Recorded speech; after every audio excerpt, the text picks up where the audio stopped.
Good morning, ladies and gentlemen, and welcome to yet another Travel Mole broadcast. And I'm delighted this morning to have representatives from New Orleans and Company in Louisiana, and that is Kim, and that, if I'm not mistaken, is Mark.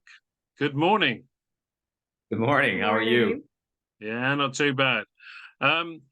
Well, you're in town. You're actually in Brighton, which is a pure coincidence, I'm sure, because this weekend it's the Brighton and Hove Pride, and I believe that New Orleans are actually have a little representation there. Is that right, Kim? It is. We really were excited. We found that there was great synergy between Brighton Pride and New Orleans, and we just jumped at the opportunity to become the destination sponsor this year, and we couldn't be happier. Excellent, excellent. And the weather today in Brighton is pretty good. As I mentioned earlier, I'm only just up the road, so that's all good. Have you been to Brighton before? My first time. I've only been for an hour, and I fell in love with it. And yes, Mark, this is Mark's first time to explore, so it's a great little city. Beautiful city. Beautiful city. Yeah, it really reflects a lot of the values that Pride does as well, which is inclusivity. Anybody, any color, any sex, any religion, any color of skin, everybody's welcome in Brighton, which is a really, really good thing. I'm sure you all agree. You said there's synergy. What are the sort of attributes of New Orleans, Mark, that you think will attract people that are going to read and actually participate in Pride? Well, it's interesting that, and you stated it just now, the diversity that you find here in Brighton, you find in New Orleans. It is a city that has welcomed people for centuries to our shores. You know, we're along the Mississippi River. We're also a water town, so to speak.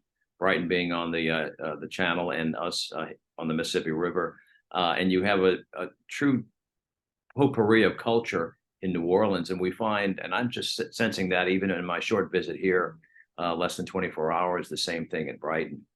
And the fact that we also embrace our Pride activities in New Orleans as Brighton Hove does here as well. And we're so glad to be part of it. Excellent. And of course, you have one rather large festival that goes on during the year, which is Mardi Gras. How are the plans going for that this year? Once again, we had a fantastic Mardi Gras this year. Again, it's the iconic festival of New Orleans, but as Kim knows, we have 140 festivals in New Orleans. So, and if you figure out we have 52 weeks out of the year, that means we have more than one festival each weekend. Any reason to dress up in a costume? I mean, we're the strangest people on earth, but you know, packing to come here, it was a big debate on what to wear for the festival. So it's, yeah. And the same thing happens in New Orleans. People, they have their festival gear, and they, we have, as you know, we like to celebrate life, as we'll be doing here this weekend in Brighton with the Pride activities and the parade, the big parade tomorrow. Absolutely.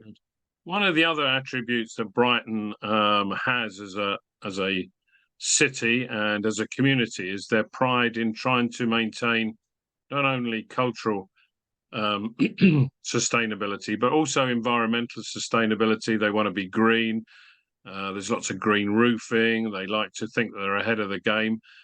How does New Orleans stack up on that in terms of Mardi Gras and all the festivals you run? Is that something that now is much more important than maybe it was 10 or 15 years ago? It is, and we're finding travelers are asking this question more and more often. It's not only the important and right thing for us to do as business and attraction operators in New Orleans, but also the fact that consumers are supporting those destinations that take this very serious. In reference to Mardi Gras, there's been a whole move afoot about ensuring that the beads that are thrown and the trinkets that are thrown from the floats, because our Mardi Gras parades, it's custom to throw from the float for people to, you know, throw me something, mister, and they catch these wonderful dugals and trinkets and so forth.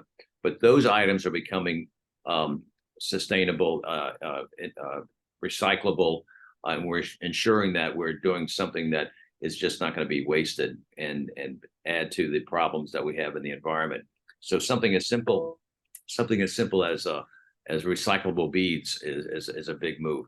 But a lot of the festivals now have recyclable areas where they can take the cans and the plastics and so forth and ensure that those items are being recycled or being taken care of in a responsible way. So the move is afoot.